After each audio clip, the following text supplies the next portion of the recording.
جیسے کسی کا دل در حقیقت کسی کی محبت میں گرفتار ہو جائے، اور ظاہر ہے کہ ایک محبت میں گرفتار دل ہر وقت بے چین و بے قرار بھی رہے گا، تو دل کی جو خوشی ہے نا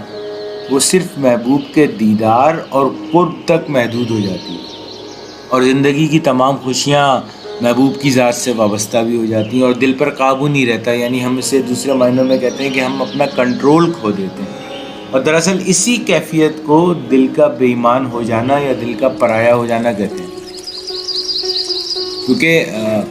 غالب بھی دل کی تکلیف کو اس کی ناسمجھی سے عبارت کر رہے ہیں، تو اس شعر میں فرما رہے ہیں کہ آخر اس کا تدارک کیسے کیا جائے۔ تو دل ناداں تجھے ہوا کیا، آخر اس درد کی دوا کیا، یعنی شاعر یعنی غالب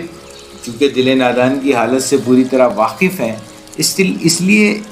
استفہام کے پردے میں اصل میں دل کو ملامت کر رہے ہیں